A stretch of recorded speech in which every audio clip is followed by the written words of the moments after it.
My son locked me in his guest bathroom for 96 hours without food or water, just so he could mortgage the roof over my head to a loan shark. He thought I was a senile old man who would die quietly on the cold tile. He thought the $8 million Malibu villa he lived in was his to sell. But when I finally walked out of that bathroom, I didn't call the police. I didn't scream. I simply made one phone call that sold the house from under his feet, canceled his credit cards, and left the country before he even knew he was homeless.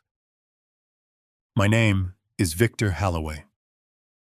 I am 68 years old, and this is how I taught my son that you never bite the hand that feeds you, especially when that hand still signs the checks. Before I tell you how I destroyed his life, tell me in the comments where you are watching from. Hit like and subscribe if you believe that respect is earned, not inherited. The thirst was the first thing that woke me. It was a physical weight, heavy and sharp, sitting at the base of my throat, like a stone I had swallowed and could not dislodge. My tongue felt like sandpaper against the roof of my mouth. I tried to swallow, but there was nothing there, just a dry click in my throat that sent a spasm of pain radiating down my neck. I opened my eyes, but the darkness was absolute. For a second, I forgot where I was. I reached out, expecting the soft cotton of my sheets, but my hand met the unforgiving, bone-chilling cold of Italian marble. Then the memory hit me like a physical blow. The bathroom, the guest suite, the door that wouldn't open. It was day 4, or maybe day 5. It was hard to tell in the dark. I tried to push myself up, but my arms trembled violently. My 68-year-old muscles had stiffened from sleeping on the hard floor, curled into a fetal position to conserve warmth. I dragged myself toward the sink, my knees scraping against the grout. I reached up, fumbling for the cold metal of the faucet. I turned the handle. Nothing. Not a drop. Not a gurgle. Just the hollow hiss of air. They had cut the water to this room from the main valve outside. It wasn't an accident. A jammed door is an accident. A jammed door with the water supply specifically severed is a prison. I slumped back against the cabinet, the silence of the room amplifying the pounding of my own heart. But then the silence broke. A heavy rhythmic thumping started to vibrate through the floorboards. Bass. Music. It was coming from downstairs. It was loud, celebratory, the kind of house music Brandon played when he wanted to impress people. I mustered every ounce of strength I had left. I grabbed a heavy brass towel holder I had ripped from the wall 2 days ago and slammed it against the door. Brandon, open this door. My voice was a croak, a pathetic rasp that barely carried across the room. I tried again, screaming with my chest, not my throat. Help me. Someone help me. The music didn't stop. If anything, it got louder. I could hear laughter now. The clinking of glass. The distinct, high-pitched shriek of my daughter-in-law Monica laughing at something. They were having a party. My son and his wife were hosting a gala in the very house where his father was slowly dying of dehydration a few feet above their heads. I lay my cheek against the bottom of the door, where a thin sliver of light cut through the darkness. I needed air. The room smelled of stale air and my own fear. Through the crack I saw movement. High heels, expensive red-bottomed heels clicking on the hardwood of the hallway. I knew that walk. It was Monica. She was walking past the door. She had to hear me. I banged the brass pipe against the wood at the bottom of the door right where her feet were. Monica. Please. The door is stuck. I need water. The footsteps stopped. I held my breath. I saw the red heels pivot. She was standing right outside. She knew I was in here. She had to know. For a moment, a wave of relief washed over me. It was just a misunderstanding. The lock had broken. She would get the key. She would get Brandon. Then I saw the toe of her shoe pull back and strike the door. A sharp, dismissive kick. Thud. Shh. Quiet in there. Her voice wasn't muffled. It was clear, sharp, and dripping with annoyance. She wasn't trying to open the door. She was scolding a dog. "The old bear is hibernating, Brandon. Leave him be." She laughed a cruel light sound, and the red heels clicked away down the hall, fading into the thumping bass of the party downstairs. I lay there, the cold marble leaching the heat from my cheek, staring at the empty space where her shadow had been. The realization didn't come all at once. It seeped in slowly like the cold. They knew. They knew I was here. They knew I had no water. And they didn't care. I wasn't a guest in my son's home. I was a prisoner. And tonight, while they drank champagne, I was going to die of thirst. I don't know how much time passed. The music eventually stopped. The laughter died down. The house settled into the heavy creaking silence of the ocean front. My head was spinning lightheaded from hunger and dehydration. I drifted in and out of consciousness, dreams of waterfalls and rainstorms taunting me. I woke up to the sound of voices. They were close, right outside the door. I dragged myself back to the threshold, pressing my ear against the wood. The hunger pains in my stomach had turned into a dull, constant ache, but my mind, fueled by adrenaline and fear, was suddenly razor-sharp. It was Brandon. He was pacing. I could hear the heavy tread of his footsteps back and forth. "I don't care what the terms are," he was saying. His voice was tight, stressed. "I need the cash by Friday. 2 million. Yes, hard money is fine. I know the interest rate. Look, the equity is there. The house is appraised at 8.5. I froze. He was taking out a loan. A hard money loan. I knew what that meant. High interest, predatory terms, fast cash for desperate people. Brandon had always been a dreamer, a euphemism for a failure who refused to work. He had burned through 3 startups in 5 years, always funded by my generosity, or by loans he couldn't repay. But this was different. He was leveraging the house he didn't own, or at least the house he didn't know he didn't own. "You don't understand," Brandon hissed into the phone. "The inspection is tomorrow morning at 9. The house will be empty. No, my father isn't a resident. He's in assisted living. He's not here. The property is mine, free and clear. I am the sole occupant." "Yes. Just send the appraiser." The line went dead. I heard him sigh a long, shaky exhalation. So that was it. That was why I was locked in the bathroom. The appraiser was coming. If the bank saw an old man living in the guest suite with his clothes in the closet and his books on the shelves, they would ask questions. They would ask if I had tenancy rights. They would want me to sign a subordination agreement. Brandon needed the house to look like a bachelor pad, a clean asset he could leverage to save whatever sinking ship he was currently captaining. He had locked me away like a piece of unwanted furniture so he could commit mortgage fraud. Then I heard Monica's voice. She must have been sitting on the hallway bench.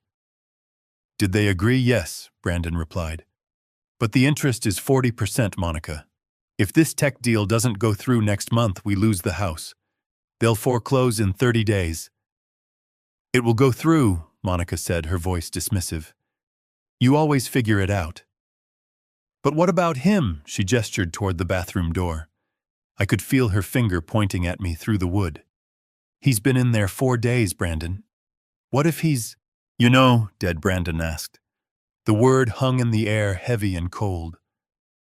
I held my breath. My own son. The boy I had taught to ride a bike. The boy I had sat with through algebra homework. The boy whose tuition I had paid, whose cars I had bought, whose mistakes I had fixed for 35 years. "If he is," Brandon said, his voice devoid of emotion, devoid of anything human, "then it solves a lot of problems, doesn't it?" "We can say he slipped," Monica suggested. "Or he had a stroke. He's 68, Brandon. It happens. No one would question it. The autopsy would just show dehydration and heart failure. Natural causes. It would save us the cost of a nursing home, Brandon mused. And the trust fund. If he dies, the trust executes immediately, right? I get everything. Not everything. I thought, my anger suddenly hotter than my thirst. You get nothing. You don't know how the trust works because you never bothered to read the documents I gave you. You never bothered to learn how the wealth was built. You just wanted to spend it. I listened as they discussed my potential death with the casual indifference of a couple deciding what to order for dinner. They weren't worried about me suffering. They were worried about the smell. They were worried about the timing of the coroner relative to the appraiser.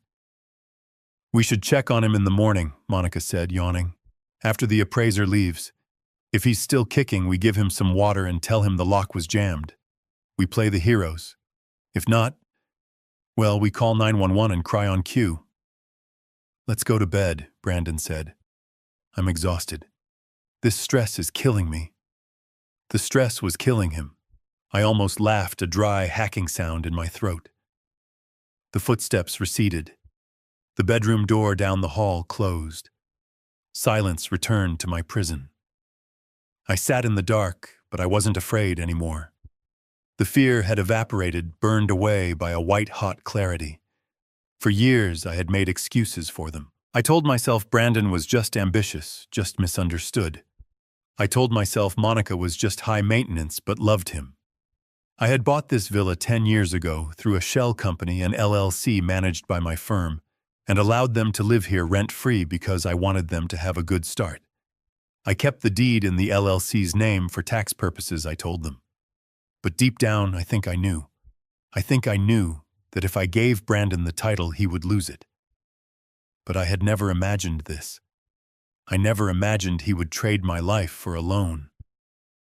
I looked at my hands in the darkness. They were shaking, but not from weakness. They were shaking with rage. I wasn't going to die in this bathroom. I refused. I was going to survive. I was going to walk out of here. And when I did, I was going to burn their world to the ground. I didn't need violence. I didn't need to shout. I was Victor Halloway. I built skyscrapers in Dubai. I negotiated contracts with governments. I had hidden my true net worth and my power from my son to keep him humble, but clearly I had failed. Now I would show him exactly who he was messing with. I spent the rest of the night licking the condensation off the cold water pipes under the sink. It was metallic and dusty, but it was moisture. I paced the small room 3 steps forward, 3 steps back, forcing blood into my legs. I mentally rehearsed every asset I owned, every account number, every legal clause in the trust. I formulated the plan. Morning came. I knew it was morning because the sliver of light under the door turned gray, then white. I heard the doorbell ring downstairs at 9 sharp. The appraiser. I heard Brandon's voice, charming, confident, showing the man around. Yes, Master Sweet, here. Guest rooms all empty. We use them for storage mostly. No tenants. Just my wife and I. I could have screamed. I could have banged on the door right then. The appraiser would have heard me. He would have called the police. Brandon would have been arrested. But arrests take time. Trials take years. And Brandon might get bail. He might talk his way out of it. He might say I was a confused old man who locked himself in. No. I didn't want him arrested. I wanted him destroyed. I wanted him to feel the rug being pulled out from under him when he thought he was standing on solid ground. I wanted him to lose the hope of the money before he lost the house. So I stayed silent. I sat on the toilet lid and waited. An hour later, the front door closed. The appraiser was gone. Brandon had secured his fraudulent valuation. 10 minutes later, I heard the key turn in the lock. It was a distinct click. The lock hadn't been jammed. It hadn't been broken. It worked perfectly. The door swung open. Light flooded the room, blinding me. I squinted, raising a hand to shield my eyes. Brandon stood there, framed in the doorway. He was wearing a crisp white shirt and designer jeans, looking every inch the successful entrepreneur he pretended to be. He held a bottle of expensive mineral water in one hand, but his face was a mask of panic. Not real panic. Rehearsed panic. "Dad! Oh my God! Dad!" He rushed into the room, dropping to his knee beside me. The performance was Oscar-worthy. He grabbed my shoulders, his grip tight. "Dad, are you okay?" "Jesus, I've been trying to get this door open for days." The lock mechanism seized up completely. I called a locksmith, but it was the weekend, and then no one showed up, and I didn't want to use a crowbar because I was afraid of hitting you if you were on the other side. Lies. Smooth fluid lies pouring out of his mouth. He uncapped the water bottle and pressed it to my lips. "Drink, Dad. Please drink." I was so worried. I thought I lost you. I drank. I gulped the water down, the cool liquid soothing the fire in my throat. But as I drank, I watched him. His eyes weren't on me. They were darting down to his phone, which was buzzing in his other hand. He was checking a notification. Probably the bank. Probably the loan approval. He was holding his dying father with one hand and checking his illicit cash flow with the other. I lowered the bottle, letting out a ragged cough. I let my body go limp, slumping against his chest. I made my hands tremble violently, spilling some of the water onto his expensive shirt. "Brandon," I wheezed, making my voice sound thinner and weaker than it actually was. "Dad, I'm here. It's okay. You're safe now." I thought you left me," I whispered, widening my eyes in feigned terror. "I screamed for you."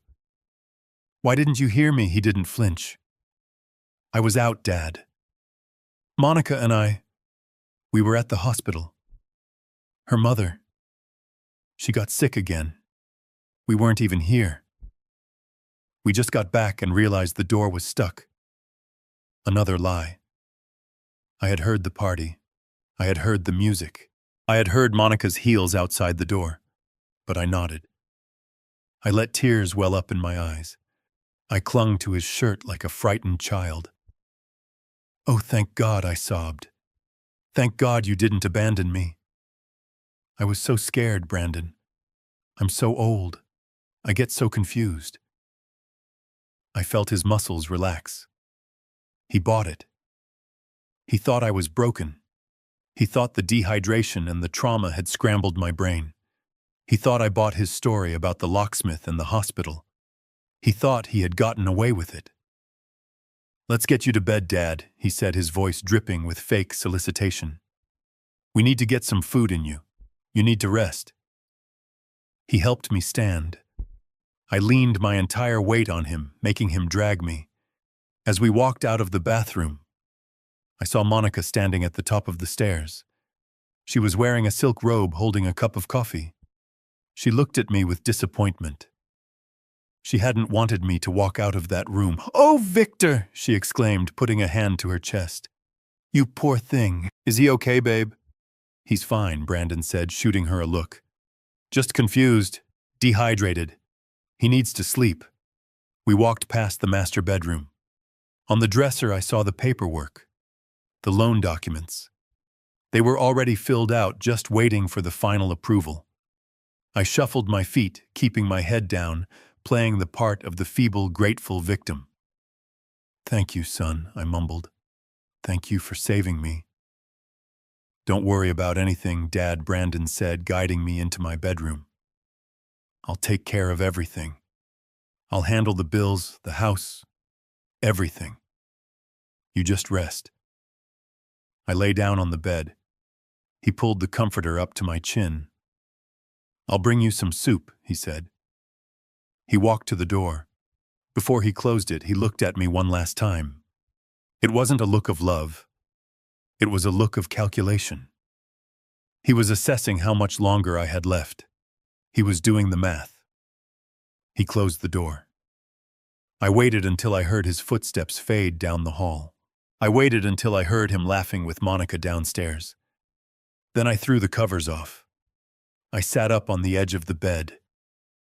My weakness vanished. My hands stopped shaking. I reached under my mattress into the slit I had cut into the box spring months ago for emergencies. My fingers brushed against the cold metal of my burner phone and the leather of my passport holder. Brandon thought he had won. He thought he had secured his $2 million and his $8 million villa. He thought his father was a senile old man who would sign whatever piece of paper was put in front of him. He was wrong. I wasn't just his father. I was the man who owned the shell company that held the deed to this house. I was the man who had the power to liquidate every asset he was currently touching. I powered on the phone. The battery was at 40%. Enough. I dialed a number I knew by heart. "Leonard," I said, when the voice answered on the second ring. "It's Victor. Victor, it's Sunday. Is everything all right?" "No," I said, my voice cold and steady. "Everything is over. I need you to execute the emergency clause on the Malibu property. Yes, the distressed asset protocol." There was a pause on the line. Leonard Katz had been my lawyer for 30 years. He knew what that clause meant. It meant a fire sale. It meant immediate liquidation. "Are you sure, Victor? That means selling below market value? You'll lose millions." "I'm not losing anything, Leonard," I replied, staring at the door my son had just closed. "I'm paying a tuition fee. I want the house sold to a cash buyer. Today. I don't care about the price. Drop it by 20–30% if you have to. I want the title transferred within 48 hours. "Understood," Leonard said, his tone shifting to professional steel. "What about Brandon?" "Brandon doesn't live here anymore," I said. "He just doesn't know it yet." I hung up the phone. Downstairs, I heard the pop of a champagne cork. They were celebrating. They were toasting to their crime. Let them drink. It would be the last expensive bottle they ever touched. The clock was ticking, and by the time it stopped, my son wouldn't just be homeless. He would be facing a level of ruin he didn't even know existed. I lay back down, closed my eyes, and waited for my soup. The game had just begun.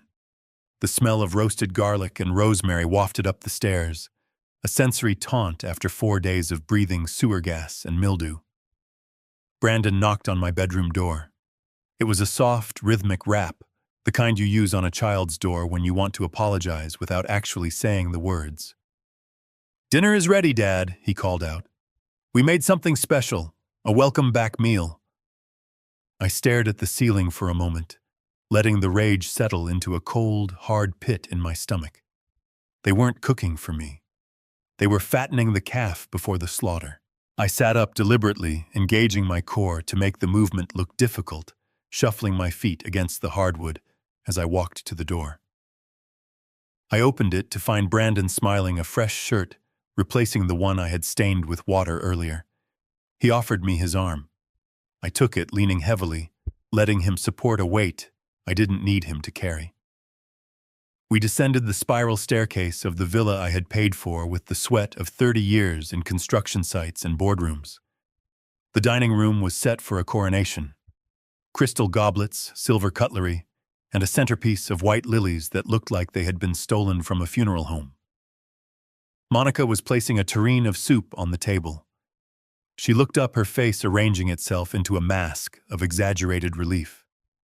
"Victor," she cooed, pulling out the chair at the head of the table. "Sit. You must be starving. We ordered lobster bisque from that place you love on the pier." I sat.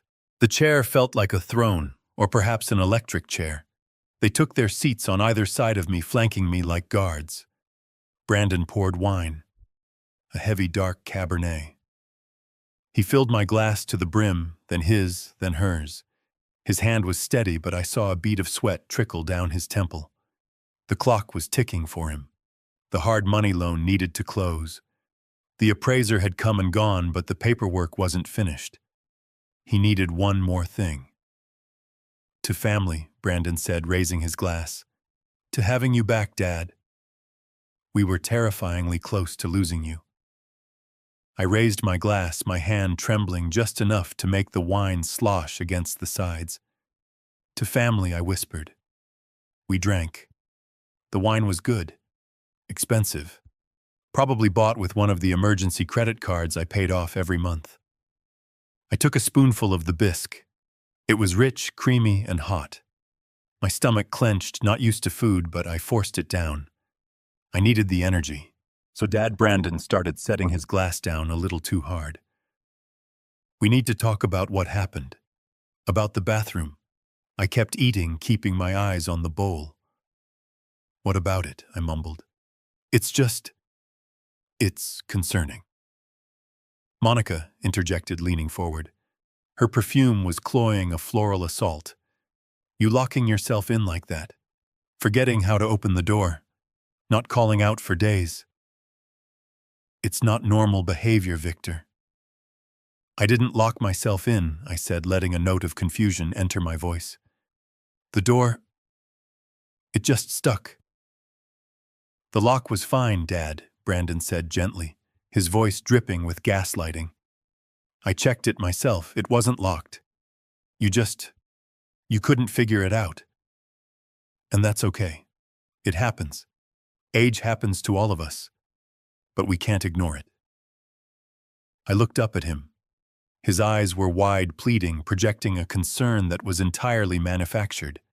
He was building a narrative. He was writing the script of my senility in real time. What are you saying, son? I'm saying we need to be realistic, Brandon said. You're 68. You're living in this big house. You're forgetting things. You're vulnerable. God forbid if the house caught fire, or if you had a medical emergency you wouldn't be able to manage. He reached under the table. I heard the rustle of paper. My muscles tensed. Here it comes. The kill shot. He placed a thick document on the tablecloth right next to my wine glass. It was stapled crisp and terrifyingly official. I had Leonard draw this up a while ago, just in case Brandon lied. Leonard Katz wouldn't draw up a suicide note for his oldest client without calling me first. This was a template, a download from the internet. It's a power of attorney, Dad. Specifically, a durable financial and medical power of attorney. I stared at the paper. The words swam before my eyes, not because I couldn't read them, but because the audacity was blinding. It granted Brandon Halloway full authority to manage my assets, sell my property, access my bank accounts, and make medical decisions on my behalf if I were deemed incapacitated. And judging by the conversation we were having, my incapacitation was already a decided fact in his mind. Why, I asked, my voice trembling with a mix of acting and genuine fury. Why do I need this? Because I need to pay the bills, Dad Brandon said, his patience thinning. I need to handle the maintenance on the house. I need to make sure your insurance is paid. I can't do that if I have to ask you for a signature every time you get confused or lock yourself in a bathroom. This just lets me take care of you. It lets me handle the heavy lifting so you can rest. Sign it, Victor, Monica urged, pushing a pen toward me. It's for your own good. We just want you to be safe. I looked at the pen. It was a Mont Blanc, a gift I had given Brandon for his college graduation. He was using my own gift to sign away my life. I reached for the pen. My hand shook violently. I watched Brandon's eyes. They were laser-focused on the tip of the pen, hungry, desperate. He needed this signature. The loan shark probably required a title transfer or a guarantor. And since the house was in an LLC, he needed control of the LLC. This document would give him that control. If I signed this, I was homeless. If I signed this, I was dead. I picked up the pen. I brought it to the paper. Brandon held his breath. Monica leaned in. I don't know, I stammered. I should read it first. There's nothing to read. Dad, Brandon snapped, his voice cracking. It's standard legal jargon. Just sign the damn paper so we can eat. He realized his mistake immediately. He softened his tone. "Please, Dad. Just sign it. For my peace of mind." I nodded slowly. "Okay. Okay, son. If you say so." I moved the pen to the signature line, but as I did, I let my elbow spasm. A violent, jerky movement. My arm lashed out, hitting the heavy crystal goblet of red wine. It tipped. The dark liquid surged out like a tidal wave, crashing directly onto the document. The paper soaked it up instantly, turning from crisp white to a soggy, bleeding purple. The ink of the printed text blurred into illegibility. The wine spread across the tablecloth, dripping onto Brandon's lap. "No," Brandon roared, jumping up. He grabbed the document, shaking it, purple drops flying everywhere. It was ruined. A sodden, useless pulp. "Dad, what is wrong with you?" he screamed, his face twisting into a mask of pure hatred. I shrank back in my chair, dropping the pen. "Oh no.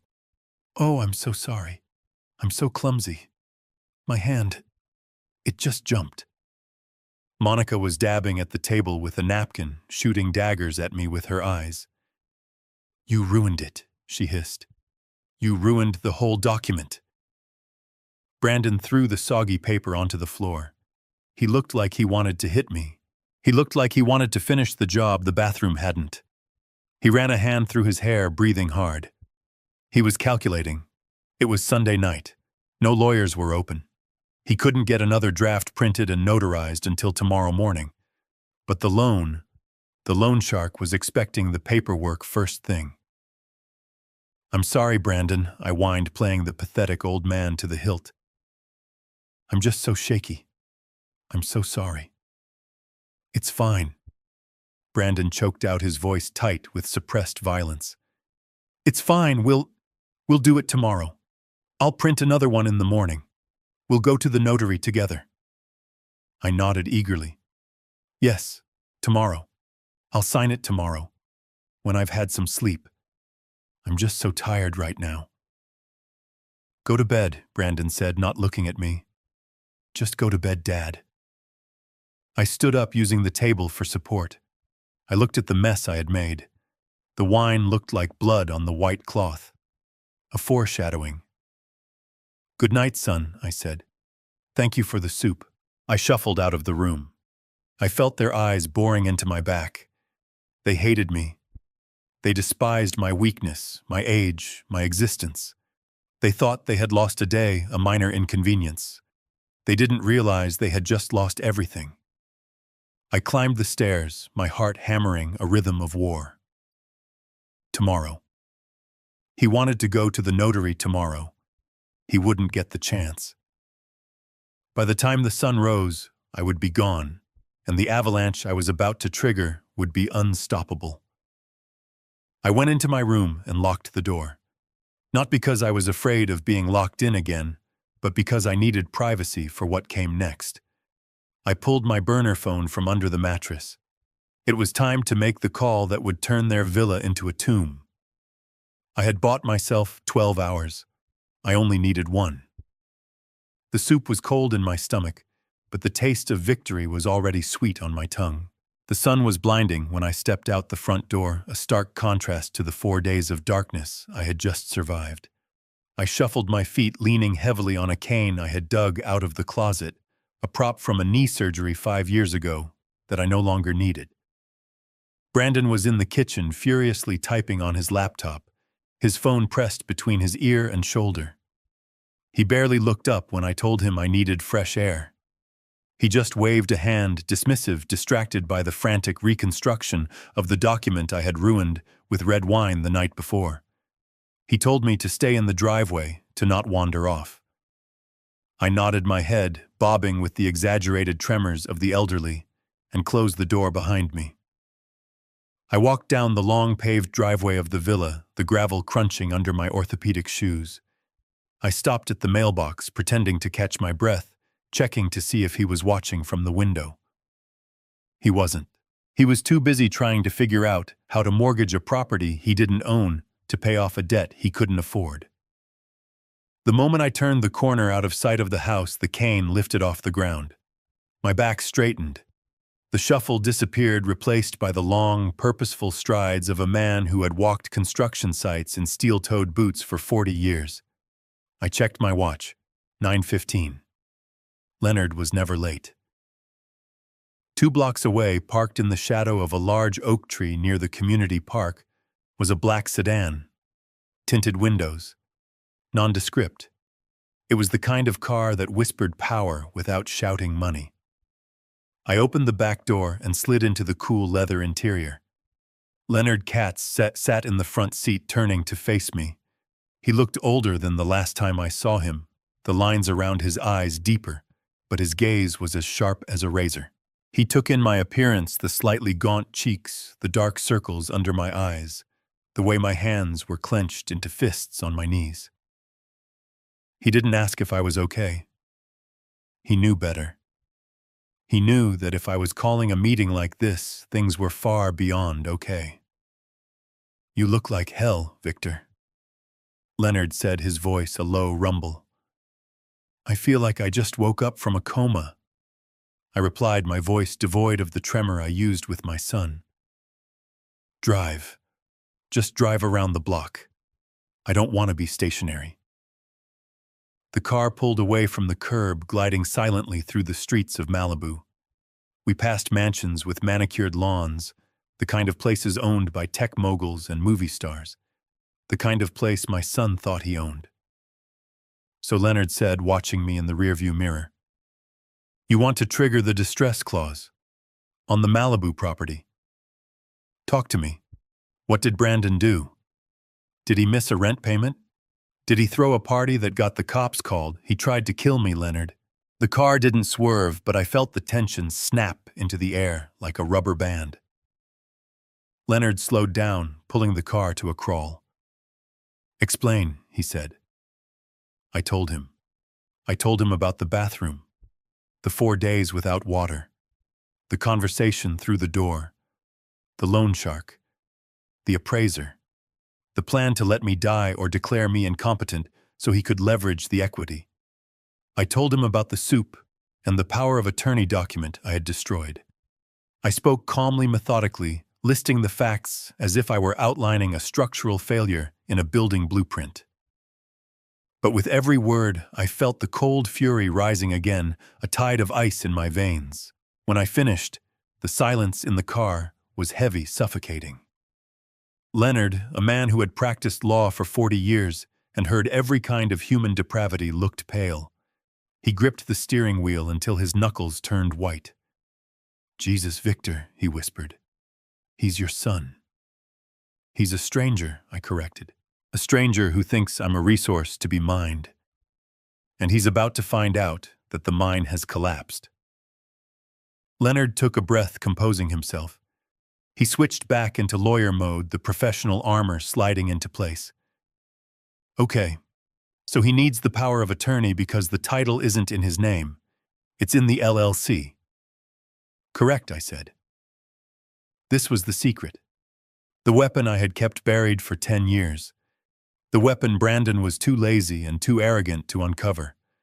When I bought the villa, I didn't put it in my name, and I certainly didn't put it in his. I created a shell company, Terra Firma Holdings LLC, a faceless, boring corporate entity managed by my firm. Brandon lived there. He told his friends it was his. He told his girlfriends it was his. He even paid the utilities to keep up the charade. But he never saw the deed. He never saw the tax bills, which went directly to Leonard's office. He assumes because I let him live there rent-free that the house is part of his future inheritance, or that I hold the title personally and would just sign it over. He doesn't understand that legally he is a squatter, a guest who has overstayed his welcome by a decade. The loan shark won't lend against the house unless Brandon can prove ownership or control, Leonard mused. That's why he needs you to sign. He needs control of the LLC. Exactly, I said. And he thinks he has time. He thinks he has me trapped in that house, confused and weak. He thinks he can print a new document today and bully me into signing it tomorrow. I leaned forward, resting my hands on the front seat. I want the house sold, Leonard. Today. Leonard frowned, glancing at the dashboard clock. It's Sunday, Victor. And it's an $8 million property. You don't just sell a Malibu villa in an afternoon. The market is soft. It takes months to find a qualified buyer, inspections, escrow. I don't want a market sale, I cut him off. I want a liquidation. I want you to contact the Chen family. Leonard's eyes widened. The Chens. They've been trying to buy into this neighborhood for 2 years, I said. You told me last month they made a cash-off offer on the property next door and got outbid. They have liquid capital. They want a trophy home. Call them. Victor Leonard warned, his voice cautious. If you go to them directly with a distress sale, they are going to smell blood. They will lowball you. You're going to lose 20%, maybe more. We're talking about walking away from almost $2 million just to speed this up. I laughed, a dry, humorless sound. You think I care about the money, Leonard? I have enough money to buy this neighborhood. This isn't a financial transaction. It's an eviction. It's an exorcism. I looked out the window at the ocean flashing by between the houses. I want you to offer it to them for $6.5 million.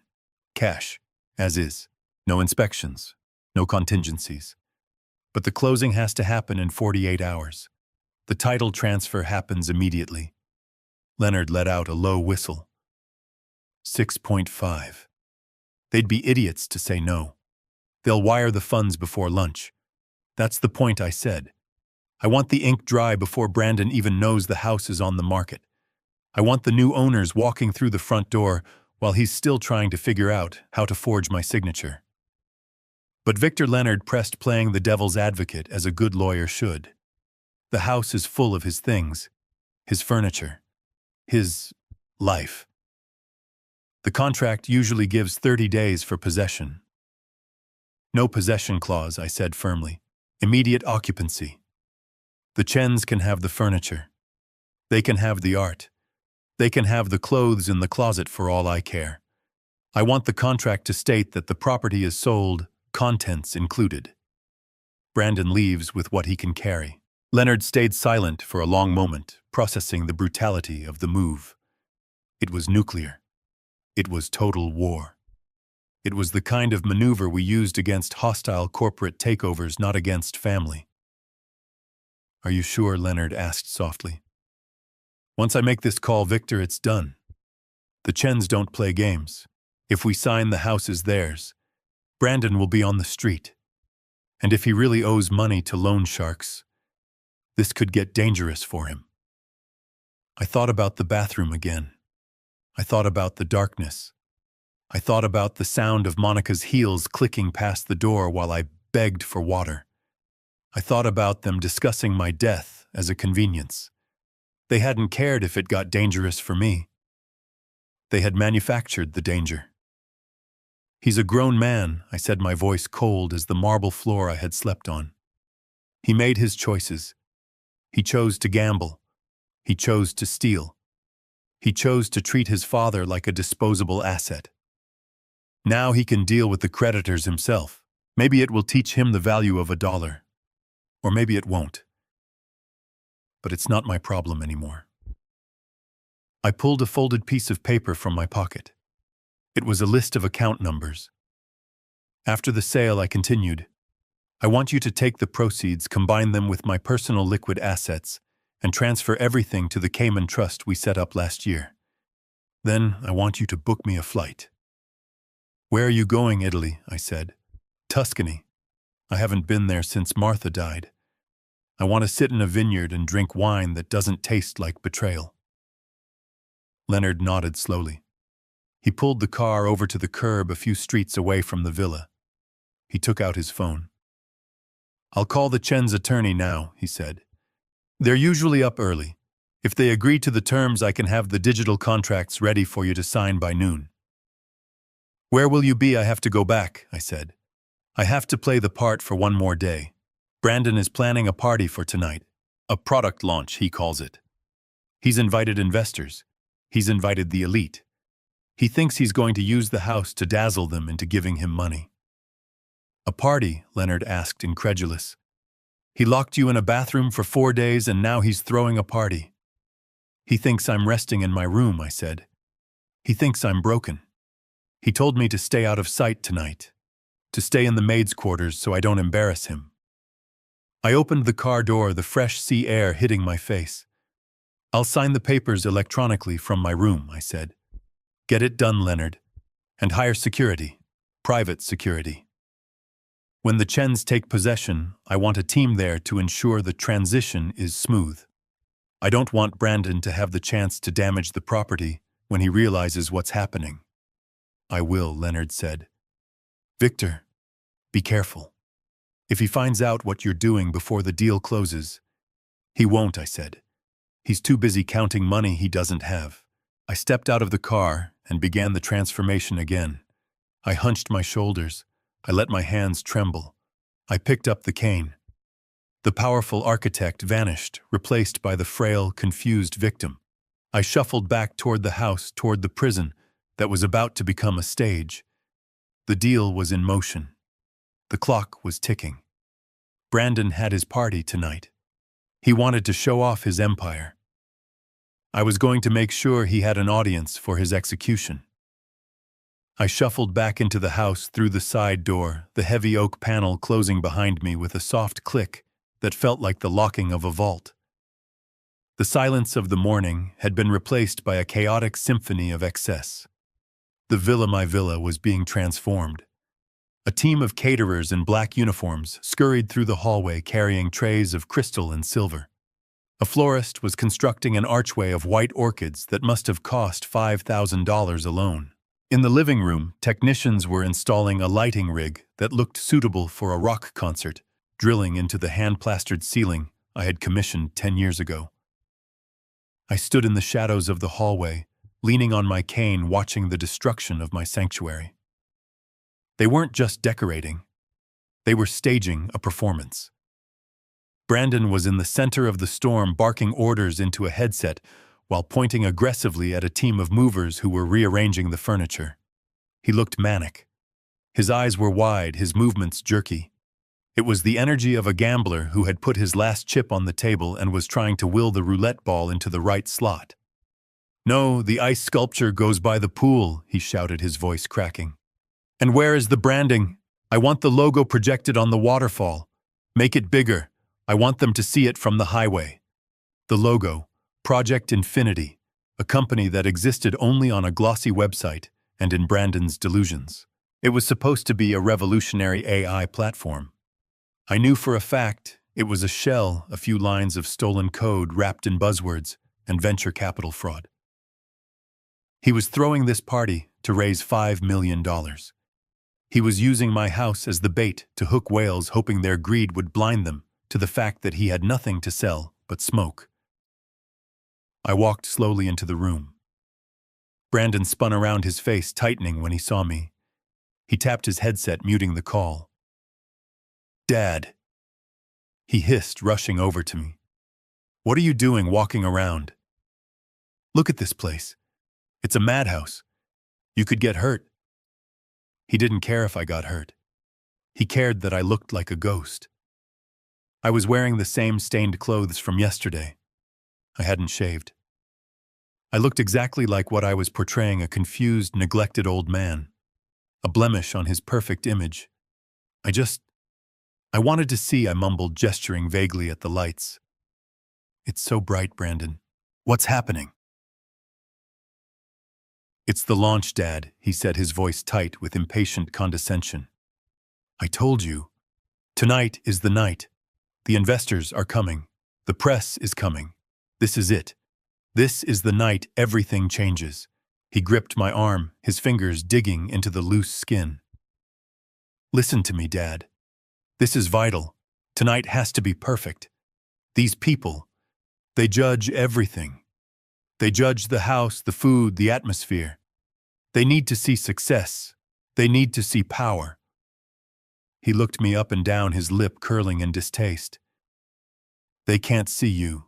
Not like this. You look sick, Dad. You look like you belong in a hospital.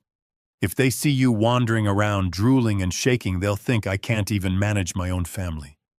They'll think I'm weak, and nobody invests in weak. I stared at him, letting my mouth hang open slightly. The cruelty was breathtaking. He wasn't just ashamed of me. He viewed me as a liability to his fraud. "So what do?" I whispered. Brandon sighed, steering me toward the back of the house, away from the ocean view, away from the light. "I've set up the maid's quarters for you," he said. The maid's quarters, a small windowless room off the laundry area.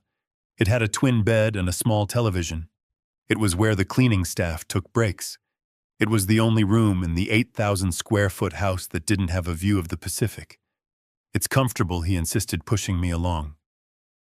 "It's quiet. You won't hear the music. You can just sleep. I'll bring you dinner later once the speeches are over. Just stay there." "Okay. Lock the door from the inside if you have to. Just don't come out until the last guest leaves." He stopped at the door to the laundry room. He looked at me, waiting for resistance. He was ready to bully me, to threaten me. He was ready to use the power of attorney argument again. I looked at the small, dark room. It was a cell, another prison. But unlike the bathroom, this one had a purpose. It was the backstage area for my final act. "Okay, son," I said, softly, lowering my head. "I don't want to ruin your big night. I'll stay in the room. I'll be quiet." Relief washed over his face. It was almost insulting how easily he believed I had given up. "Thanks, Dad," he said, patting my shoulder. "It's for the best. You'll be safe here." He turned and walked away, already speaking into his headset again, shouting about canapés and champagne vintages. He didn't look back. He didn't see me straighten my spine. He didn't see the cold smile that touched my lips. I walked into the maid's room and closed the door. I didn't lock it. I wouldn't be staying long. I sat on the narrow bed and pulled out my burner phone. It was 11:00 a.m. Leonard's message was waiting. "The contract is signed. The wire transfer from the Chen family has cleared. The funds are in the Cayman Trust. The deed transfer has been electronically recorded with the county clerk. As of 10:45 a.m., Terra Firma Holdings LLC no longer owns the property.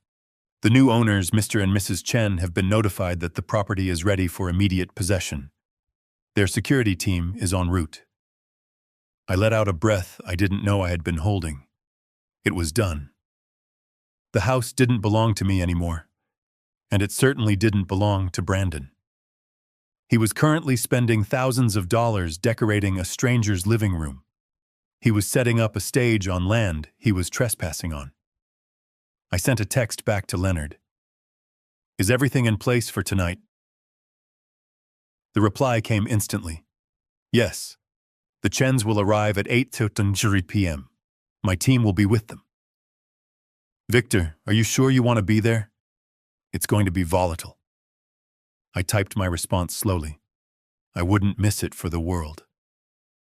I put the phone away. Now I had to prepare. Brandon thought I was a senile old man in stained clothes. He had forgotten that before I retired, I was known as the Iron Architect. He had forgotten that I had a closet full of clothes he never looked at because they weren't trendy designer labels. I waited. The hours ticked by. I could hear the house transforming, the thumping of the sound system being tested, the clatter of dishes, the high-pitched voice of Monica screaming at a makeup artist. At 6:00 p.m. the party started. I could hear the cars arriving, the heavy thud of luxury doors closing, the murmur of voices, the clinking of glasses. The music started a sophisticated jazz loop that screamed old money. I stood up. I went to the small closet in the maid's room where I had stashed my garment bag earlier that morning right after I returned from the car. Brandon had been so busy screaming about ice sculptures, he hadn't noticed me carrying it in under my arm. I unzipped the bag. Inside was a suit. Not just any suit.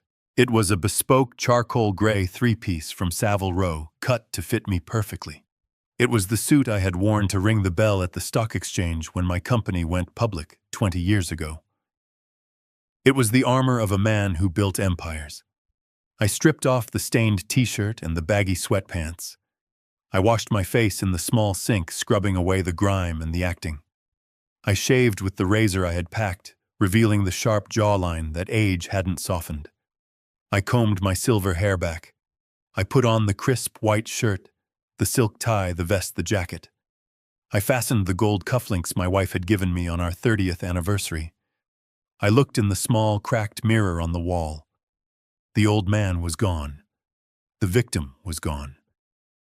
Victor Halloway stared back, and he looked ready for war. I checked my watch. 7:55 p.m. I opened the door of the maid's room. The hallway was empty. Everyone was in the main atrium. I could hear Brandon's voice over the microphone. He was starting his speech. "Welcome, everyone. Welcome to the future." I walked down the service corridor, my Italian leather shoes making a sharp, authoritative click on the tile. I reached the heavy double doors that led to the main hall. I paused. I could hear him lying. This villa, Brandon was saying, his voice booming with unearned pride, represents what Project Infinity is all about. Vision. Stability. A foundation for the future. My wife and I have built this home just as we are building this company. With passion. With integrity. The word hung in the air, toxic and false. I pushed the doors open. I didn't sneak in. I didn't shuffle.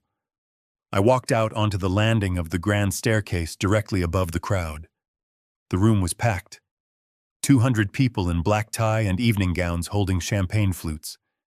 The lighting was dim, focused on Brandon, who stood on a raised platform near the fountain. Monica was next to him, beaming, holding a bottle of champagne she was about to pop. They looked perfect. They looked rich. They looked untouchable. Then someone in the crowd looked up. A woman gasped. Heads started to turn. The murmur of the crowd died down, rippling into silence. Brandon stopped mid-sentence.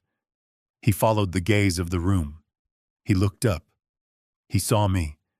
For a second, he didn't recognize me. He was looking for a hunched, broken old man in rags. Instead, he saw a titan in a $3,000 suit, standing tall, looking down at him with the cold judgment of a god. "Dad," he whispered into the microphone. The sound amplified his confusion to the entire room. I didn't say a word. I just stood there, my hands resting on the marble balustrade. I held his gaze. I saw the color drain from his face. I saw the panic ignite in his eyes. He knew. In that split second before a single word was spoken, he knew the script had changed. Whatever he was about to say died in his throat. Because at that exact moment, the heavy front doors of the villa directly behind the crowd swung open with a crash. The silence shattered. Heads turned again. Leonard Katz walked in. He was flanked by 4 men in dark tactical uniforms, with security badges on their chests. And behind them walked a quiet, elegant Chinese couple. Brandon stepped down from the podium, his microphone feedbacking with a high-pitched squeal. "Who are you?" he shouted, his voice cracking. "This is a private event. Security." "Get them out. There was no security." He hadn't paid them. Leonard didn't stop. He walked straight through the crowd, the guests parting like the Red Sea. He walked right up to the podium, reaching into his briefcase. Brandon Halloway. Leonard asked, his voice projecting clearly without a microphone. "Yes, who the hell are you? You're ruining my launch." Leonard pulled out a document with a red seal. He held it up. "I am Leonard Katz, attorney for the owners of this property, and I am afraid you are the one trespassing." The room gasped, a collective intake of breath that sucked the air out of the party. What Brandon laughed, a nervous, high-pitched sound. "That's insane. This is my house. My father gave it to me." "I didn't give you anything," I said. My voice boomed from the top of the stairs. It was deep, steady, and powerful. Brandon spun around to look at me. I let you stay here, Brandon. I continued descending the stairs slowly, one step at a time. I let you pretend. But the lease is up. I reached the bottom of the stairs. I walked through the stunned crowd who stared at me with a mix of awe and terror. I walked up to my son. Up close I could smell the fear on him. It smelled like cheap sweat under expensive cologne. Dad. What are you doing? He hissed, leaning in his eyes, darting around at the investors. You're embarrassing me. Go back to your room. We'll talk about this later. There is no later, I said loud enough for the investors in the front row to hear. And there is no room. This house was sold this morning. I gestured to the Chinese couple standing with Leonard. Meet Mr. and Mrs. Chen, I said. The new owners. Brandon looked at them, then at me, then at Monica. Monica had dropped the champagne bottle. It shattered on the floor, exploding into foam and glass, but no one moved. Sold, Brandon whispered. You can't sell it. You're senile. You signed... I signed nothing, I said, leaning in close so only he could see the fire in my eyes. I spilled soup on your fraud, and then I sold the asset you tried to steal. Leonard stepped forward. Mr. Halloway, the contract stipulates immediate possession. The property must be vacated. Now, the new owners wish to secure the premises. This is a joke, Monica shrieked, stepping forward. This is our house, we have rights, we have a party. You have nothing, I said, turning to her. You have no deed. You have no lease. You have no equity. And as of right now, you have no guests. I turned to the crowd. I saw the bankers. I saw the tech investors. I saw the loan sharks heavy in the back corner. Ladies and gentlemen, I announced, I apologize for the inconvenience. But this product launch is a fraud, just like the man hosting it. The party is over. Please vacate the premises immediately. Chaos erupted. But it wasn't the chaos of a party. It was the chaos of a sinking ship. The investors turned on their heels. The bankers pulled out their phones. The loan shark's man started walking toward Brandon with a look that promised violence. Brandon stood frozen in the center of his collapsing world. He looked at me, tears of rage and disbelief streaming down his face. You did this, he screamed. You ruined me. Why would you do this? I looked at him. I looked at the son who had locked me in a bathroom to die of thirst. Because you forgot who built the roof over your head, I said softly. And now you're going to learn what it feels like to stand in the rain. I turned my back on him and walked toward Leonard. The security team moved in to clear the room. The music died. The lights stayed on, illuminating the wreckage of a life built on lies. My son was screaming, but I was no longer listening. I had a plane to catch. The bass from the DJ booth vibrated through the soles of my Italian leather shoes, a rhythmic thumping that felt less like music and more like the heartbeat of a beast about to be slaughtered. I stood in the shadows of the upper gallery, hidden by a marble pillar, looking down at the circus my son had erected on my grave. It was magnificent in its vulgarity. The atrium was awash in purple and blue lighting, casting an underwater glow on the hundreds of guests milling about below. Waiters navigated the crush with trays of caviar and towers of Wagyu beef sliders. A fountain of champagne flowed in the center of the room, flanked by ice sculptures carved into the shape of the infinity symbol. Outside, through the open floor-to-ceiling glass doors, I could see the valet parking lot. It looked like a showroom for a luxury car dealership. Ferraris, Lamborghinis, Bentleys. Brandon had managed to attract the sharks. He had baited the water with the scent of old money, my money, and they were circling hungry for a piece of the next big thing. I adjusted my silk tie, feeling the cool metal of my gold cufflinks against my wrist. They were heavy, grounding. I wasn't the trembling old man who had begged for water yesterday. I was the man who had designed the skyline of 3 different cities. I was the man who knew that a building is only as strong as its foundation, and Brandon had built his castle on quicksand. I watched him. He was standing on a raised platform near the grand piano, a microphone in his hand. He looked the part. His tuxedo was midnight blue, tailored to hide the softness of a life without manual labor. He was sweating, but under the lights, it looked like the glow of exertion, not panic.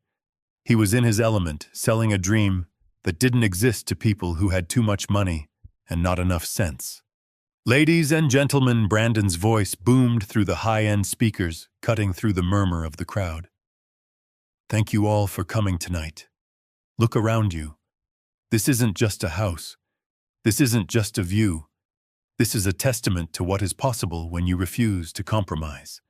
He swept his arm wide, encompassing the room, the art on the walls, the ocean view beyond the glass. When my wife and I built this home, we wanted it to be a sanctuary for innovation. We wanted a place where the future could be written. And that is exactly what Project Infinity is. It is the architecture of tomorrow. Just as this villa stands firm against the tides of the Pacific, our technology stands firm against the volatility of the market. I listened to him take credit for the beams I had selected, the stone I had imported, the very air he was breathing. He spoke of hard work and sleepless nights appropriating my biography and pasting it over his own history of mediocrity. The crowd nodded, mesmerized. They weren't looking at his balance sheet. They were looking at the chandelier. They were looking at the perceived wealth, and in their minds, wealth equaled competence. To my left, near the sweeping curve of the grand staircase, I saw Monica. She wasn't listening to her husband. She was working her own angle. She held a smartphone attached to a stabilizer gimbal, a ring light clipped to the top, broadcasting her vanity to the world. She was live streaming. I moved slightly, shifting my angle to see her screen. She was walking backward, framing herself against the backdrop of my living room. "Hey guys," she chirped, her voice pitched high for her digital audience. "Welcome to our humble abode for the launch party. Look at these flowers. I had them flown in from Ecuador this morning. I wanted everything to be white and pristine, just like the vision for our new company." She spun around, panning the camera over a seating area featuring a velvet sofa I had bought in Milan. "And this is my favorite spot," she continued. "This is where Brandon and I sit every morning with our coffee and brainstorm. We designed this room to maximize the natural light. It's so important to curate your environment for success. You know, if you want to live a high-vibration life, you have to surround yourself with high-vibration things." High vibration. The only thing vibrating in that house was the phone in Brandon's pocket, likely blowing up with messages from the loan shark wondering why the title transfer hadn't gone through yet. She walked over to a wall adorned with a large abstract painting. It was an original I had acquired at an auction in London 15 years ago. It was worth more than the combined annual salary of everyone in that room.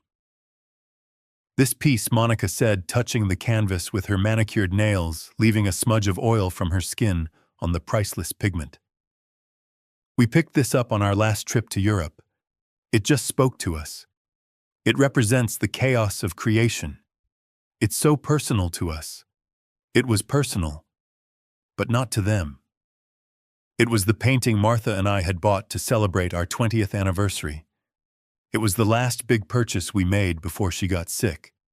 Seeing Monica touch it, claiming it as a prop for her influencer narrative, ignited a cold fire in my chest that burned hotter than the thirst had. They had stolen my water. They had stolen my safety.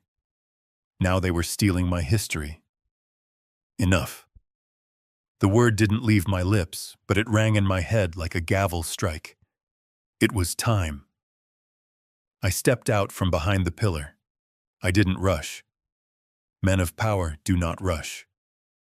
I walked to the top of the grand staircase, the focal point of the entire atrium. I stood there for a moment, a silhouette against the backlit hallway. I smoothed the front of my charcoal vest. I checked the break of my trousers on my shoes. I was impeccable. I was the Iron Architect. Below me, the party raged on. Brandon was building to his crescendo. "We are asking for $5 million tonight," he shouted, his voice rising with passion. "Not as a donation, but as an invitation. An invitation to join us at the summit, to share in this life, to share in this success." I took the first step down. My leather sole hit the marble stair with a sharp, deliberate clack. It was a sound that cut through the ambient noise of the party like a gunshot. I took the second step. Clack. A woman in the front row, a socialite wearing diamonds that looked heavy enough to drown her, glanced up. Her eyes widened. She nudged the man beside her. He looked up. I took the third step. Clack. The ripple effect was instantaneous. It started from the base of the stairs and spread outward. Faces turned upward. Conversations died mid-sentence. The clinking of glasses stopped. The DJ, sensing the shift in the room's energy, faded the music down, leaving only the echo of Brandon's voice. And when we look back on this night, we will remember. Brandon faltered. He saw the audience looking past him, looking over his shoulder. He saw the confusion on their faces. He turned around. His eyes traveled up the length of the staircase. They landed on me. For a heartbeat, there was no recognition. He was looking for a prop. He was looking for the shuffling, stained, broken old man he had stashed in the maid's room like a dirty secret. He was looking for a victim. Instead, he saw a predator. He saw the suit. The cut was perfect, emphasizing the breadth of my shoulders and the straightness of my spine. He saw the silver hair combed back and gleaming. He saw the jawline freshly shaven and set in stone. He saw the eyes clear, sharp, and utterly merciless. The color drained from his face so fast it looked like a physical effect. His mouth opened, but no sound came out. The microphone in his hand dropped to his side, thumping against his leg. "Dad," he mouthed. The word was a whisper, but in the sudden, suffocating silence of the room, it carried to the back corners. I didn't answer. I didn't smile. I kept descending one step at a time, my eyes locked on his. I was the descending blade of a guillotine. Monica, who had been busy reading comments on her live stream, finally noticed the silence. She turned the camera around. She looked up. Her reaction was visceral. She dropped the phone. It clattered onto the marble floor, cracking the screen, the ring light flickering and dying. She took a step back, her hand flying to her throat. She looked at me as if she were seeing a ghost. In a way, she was. She was seeing the ghost of the man she thought she had buried in that bathroom. I reached the landing halfway down the stairs. I stopped. I placed one hand on the railing. I surveyed the crowd. I saw the bankers. I saw the investors. I saw the loan shark's enforcer standing near the bar, looking bored but dangerous. I let the silence stretch. I let it become uncomfortable. I let it become unbearable. I wanted them to feel the weight of my presence. I wanted them to understand that the man on the podium was a child playing dress-up, and the adult had finally entered the room. Brandon took a stumbling step toward the stairs. "Dad, what? What are you doing?" He hissed, his voice picking up on the microphone again, sending a frantic, wet sound through the speakers. "Go back to your room. You're sick. You're confused." I looked at him. I looked at the sweat beading on his upper lip. I looked at the terror in his eyes. He knew. Deep down in the reptile part of his brain, he knew the game was over. But he was still trying to spin it. He was still trying to sell the lie. "I am not confused, Brandon," I said. My voice didn't need a microphone. It was projected from the diaphragm trained in boardrooms where billions of dollars were at stake. It was deep, resonant, and terrifyingly calm. I have never been more clear in my life.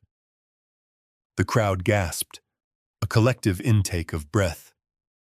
They looked from the impeccably dressed man on the stairs to the sweating, panicked man on the stage. The contrast was brutal. "Security!" Brandon shouted, his voice cracking into a scream. Where is security? Escort him out. He's having an episode. He waved his arms at the doors, desperate for anyone to remove the evidence of his fraud. But no one moved. The hired security guards by the door looked at each other confused. They didn't work for Brandon. They worked for the event planner, and they knew authority when they saw it. And authority wasn't the man screaming on the stage. Authority was the man standing still on the stairs. There is no episode, son, I said, taking another step down. There is only the truth. And it is time everyone here heard it. I reached the bottom of the stairs. The crowd parted for me instinctively, creating a wide aisle between me and the podium. I walked through them. I could smell their expensive perfumes and their fear. They knew a disaster was happening, and they couldn't look away. I walked right up to the edge of the platform. I looked up at my son. You wanted to show them your empire, Brandon, I said, my voice low and intimate yet audible to everyone in the front row. You wanted to show them your foundation. I gestured to the room, to the house, to the lie. Well, here I am.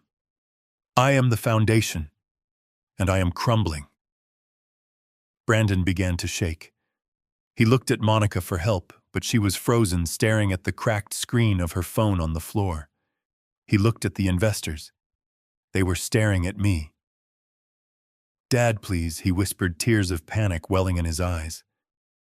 Don't do this. Not tonight. We can talk. I'll sign anything. Just go back upstairs. It's too late for signatures, I said.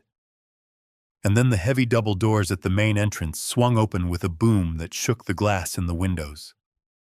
Leonard Katz walked in. He wasn't alone. Flanking him were 4 men in tactical gear, the word security emblazoned on their vests. And behind them walked a quiet, elegant couple who looked around the room with the proprietary air of people who had just bought a very expensive item and found it cluttered with trash. The trap was sprung. The glamour was about to be stripped away, revealing the rot underneath. I looked at Brandon one last time. I hope you enjoyed the party, son, I said, because the bill has just come due. The silence that followed Leonard's entrance was not the stunned quiet of the previous moment. It was a different quality of silence, heavy with the scent of impending violence. The 4 men flanking Leonard were not the rental cops you hire for a gallery opening. They were professionals. They wore tactical black uniforms that absorbed the strobe lights, and their eyes scanned the room with the bored efficiency of men who had cleared rooms much more dangerous than a Malibu cocktail party. Leonard Katz walked through the center of the formation, clutching his leather briefcase like a weapon. Behind him, Mr. and Mrs. Chen stepped into the light. They were an unassuming couple in their 60s, dressed in understated beige and navy, looking around the atrium with critical, assessing eyes. Mrs. Chen frowned at the ice sculpture melting onto the hardwood floor. Mr. Chen tapped a finger against his chin as he looked at the lighting rig drilled into the ceiling. They didn't look like guests. They looked like landlords inspecting a damaged rental. Brandon scrambled off the podium, nearly tripping over his own feet. He rushed toward them, his face a mask of furious confusion. He waved his hands at the security team, trying to shoo them away like stray dogs. "Who are you?" he screamed, his voice cracking under the strain. "Get out. This is a private residence. Where is the event?" "Security? I paid for security." He hadn't paid for security. I knew his bank statements better than he did. He had paid for the champagne and the flowers, gambling that the appearance of wealth would generate the actual cash before the vendors came looking for their checks. One of the tactical officers stepped forward, blocking Brandon's path with a wall of muscle. He didn't say a word.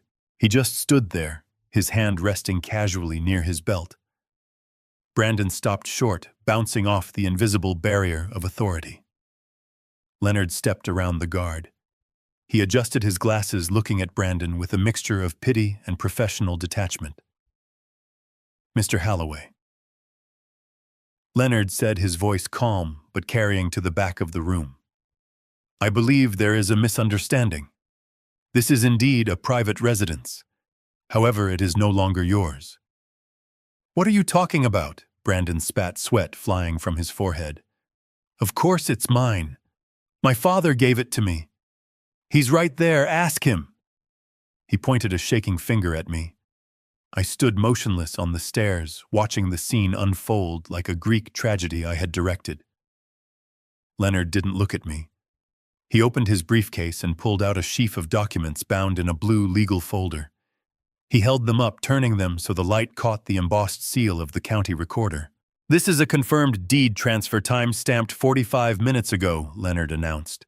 The property located at 1240 Ocean Drive has been sold. The title has passed from Terra Firma Holdings LLC to the Chen Family Trust. He gestured to the quiet couple behind him. Meet your new landlords, Brandon. Although technically, since there is no lease agreement in place, you are simply trespassers. The room erupted. It wasn't a cheer. It was a low, panicked rumble of conversation. The investors were pulling out their phones, checking property records, realizing they were standing in a house of cards. Sold. Brandon whispered the word, choking him. You can't sell it. It's in the LLC, which my client owns 100% of, Leonard corrected smoothly. And as the sole managing member, he executed an emergency liquidation sale this morning. The funds have cleared. The deal is closed.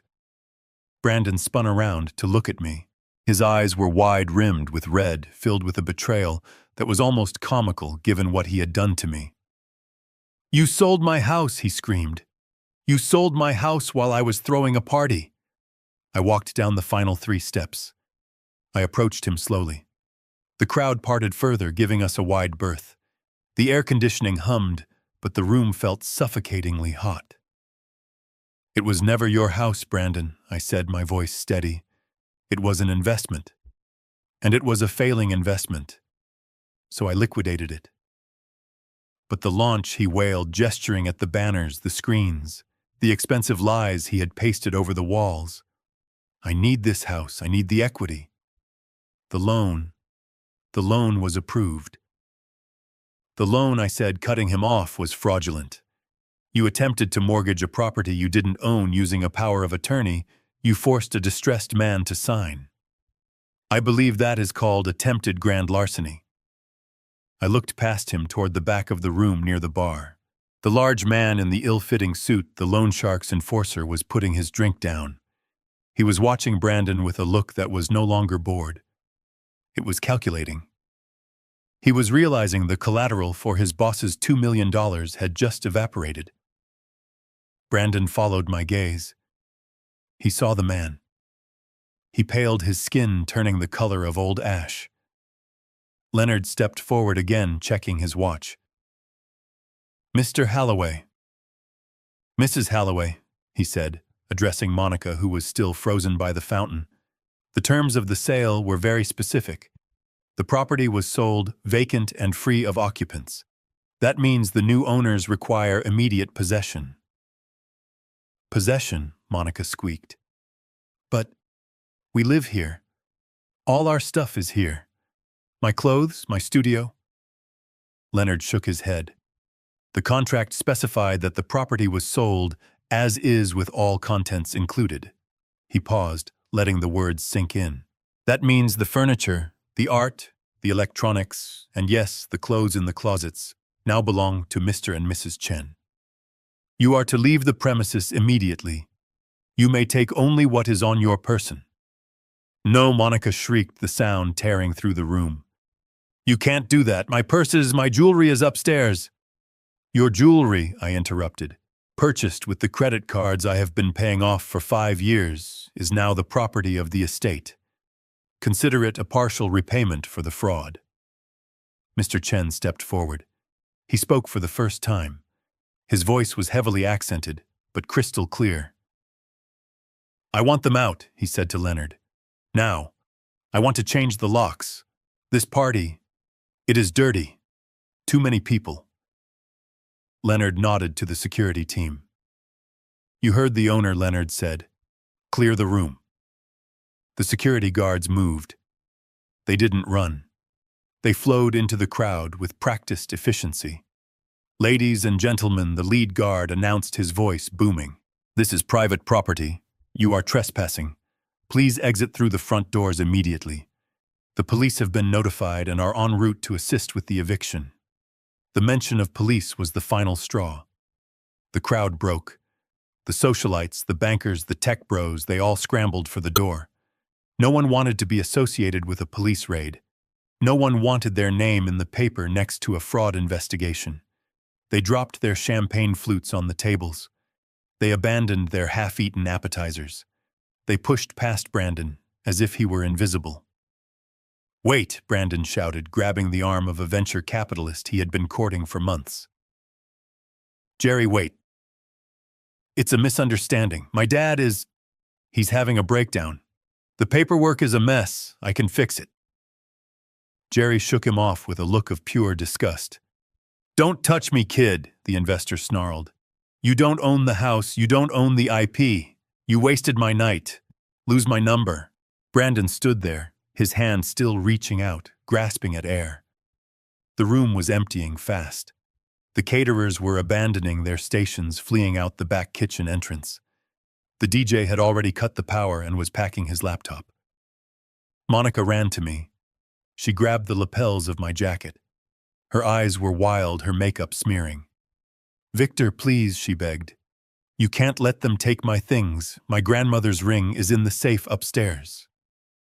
I looked down at her hands on my suit. I carefully peeled her fingers off the fabric. "Your grandmother's ring," I said coldly, "was pawned 3 months ago. I saw the ticket in the mail. You sold it to pay for the lease on the Bentley." She gasped, stepping back, her hand flying to her mouth. "How did you—" "I know everything, Monica," I said. "I know about the pawn shops. I know about the credit cards. I know about the conversation through the bathroom door." I leaned in close to her face. "I heard you tell him to let me die." She flinched, as if I had struck her. She looked at Brandon, then back at me, realizing the depth of the abyss they had fallen into. The room was almost empty now. Only the security team, Leonard the Chens, and the loan shark's man remained. The enforcer hadn't left. He was leaning against a pillar, watching Brandon.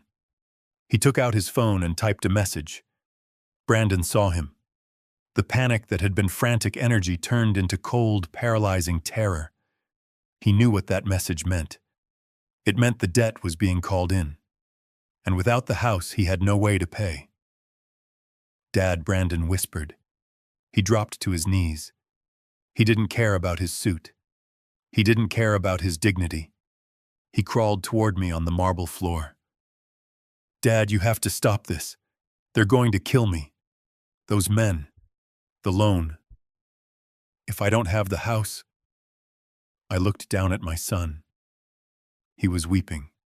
Snot ran down his nose. He looked pathetic. He looked like the child who used to come crying to me when he broke a neighbor's window. But this wasn't a broken window. This was a broken life. "I warned you," I said. "I told you for years to build something real. I told you to work. But you wanted the shortcut. You wanted the appearance of wealth without the labor." I crouched down so I was eye level with him. "You locked me in a bathroom for 4 days, Brandon. You deprived me of water. You debated whether to call an ambulance or a hearse. You didn't just break the law. You broke the covenant between father and son." "Dad." "I was desperate," he sobbed. "I didn't mean it. You meant every word I said. You just didn't think I was listening." I stood up. I brushed invisible dust from my knees. I walked over to the DJ booth where a microphone still sat on the table connected to the dying sound system. I picked it up. I looked around the cavernous room. The flowers were wilting. The ice sculptures were melting into puddles. The floor was littered with broken glass and abandoned napkins. It looked like the aftermath of a riot. "Attention," I said into the mic. My voice echoed through the empty house, bouncing off the high ceilings.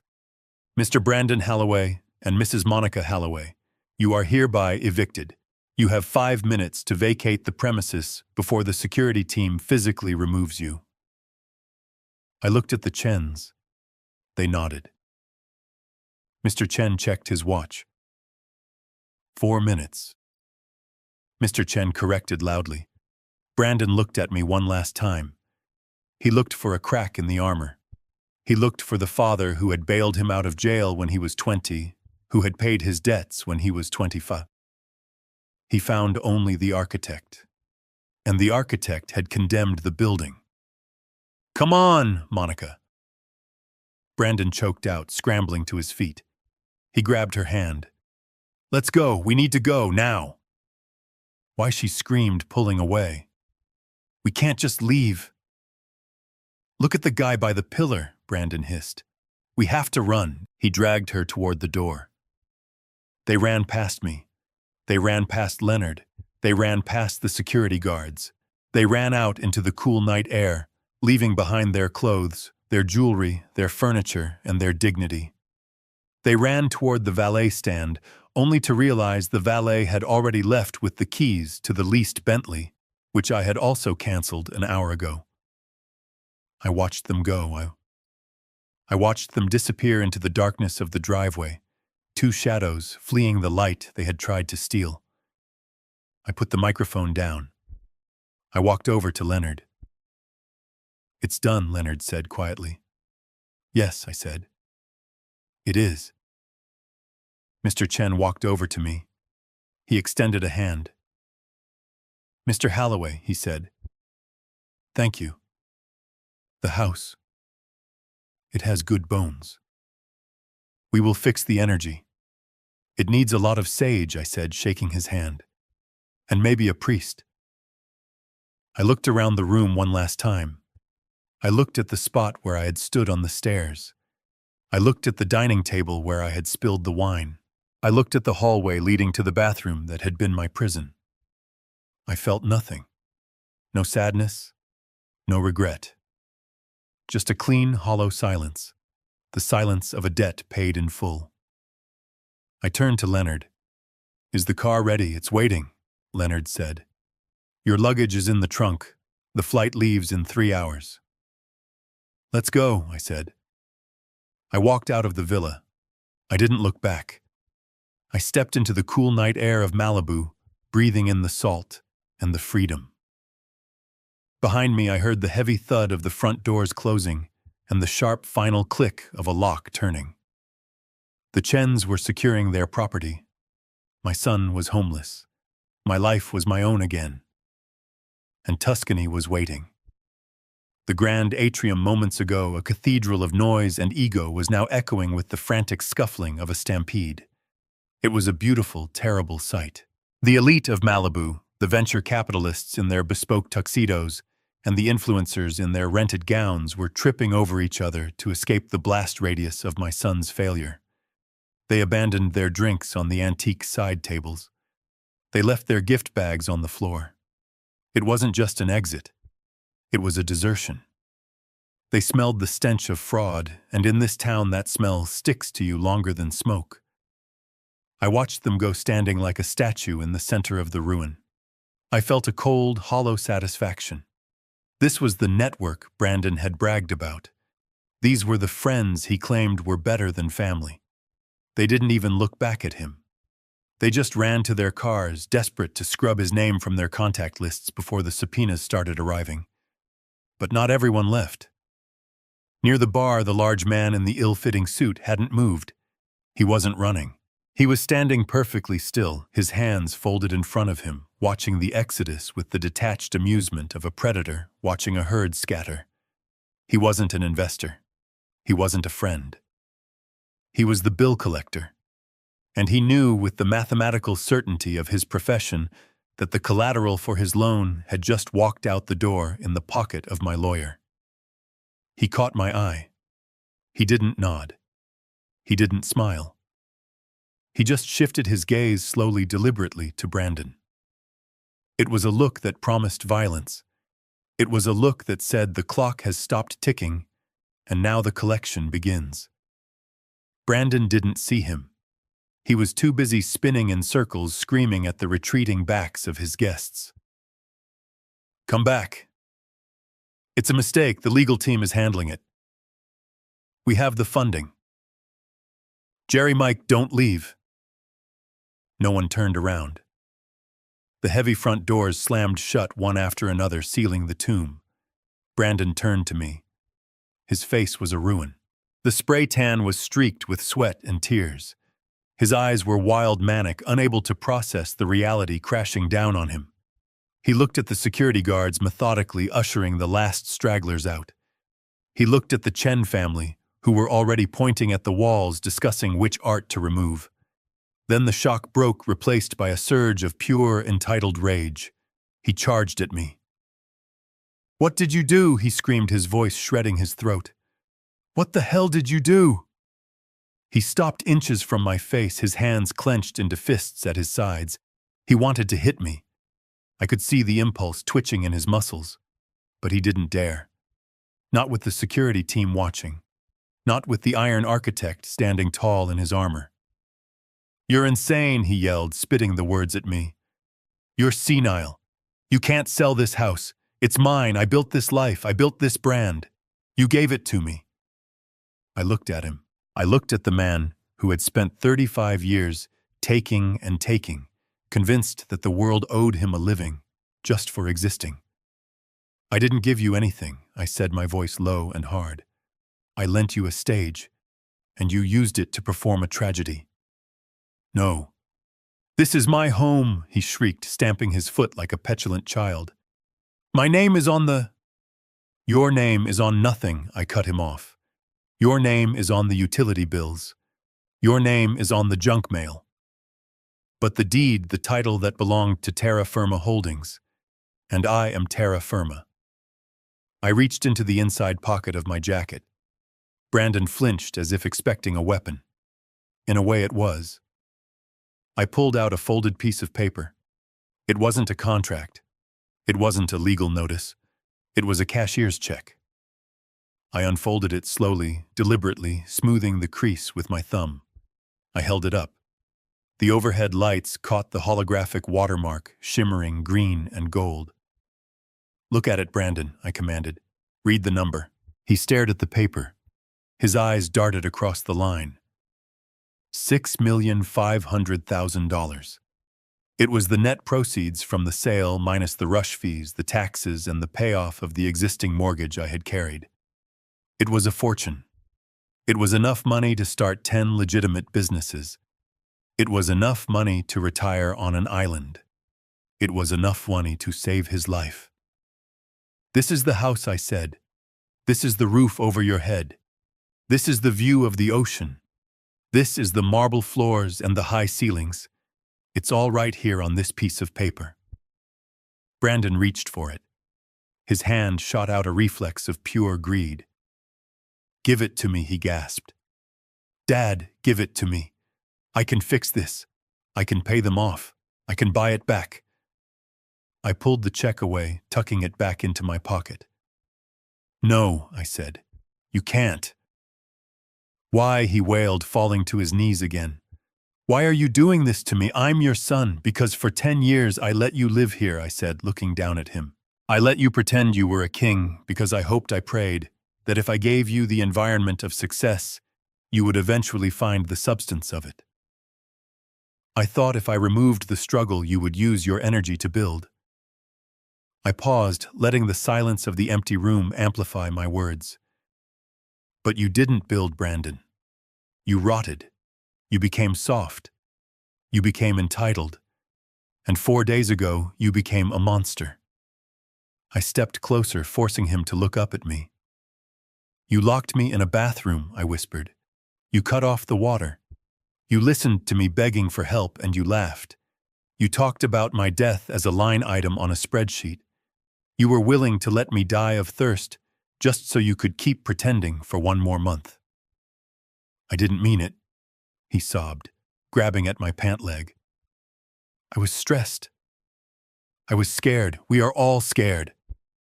I shouted, my voice finally breaking the calm facade, echoing like thunder. "That is not an excuse for parricide." I yanked my leg away from his grasp. "I intended to leave this house to you, Brandon. It was in my will. It was in the trust." When I died, all of this would have been yours. The millions, the property, the legacy. All you had to do was wait. All you had to do was be a decent human being. I patted the pocket where the check lay against my heart. But 4 days in the dark gave me a lot of time to think. It gave me a lot of time to reevaluate my investments.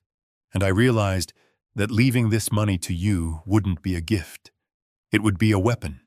It would only feed the sickness that is eating you alive. I looked over his shoulder at the enforcer. The man had pushed off the pillar. He was walking toward us. He moved slowly, heavy steps that vibrated the floor. He didn't look at me. His eyes were fixed on Brandon. "I'd rather burn this money," I said, my voice dropping to a cold, final register.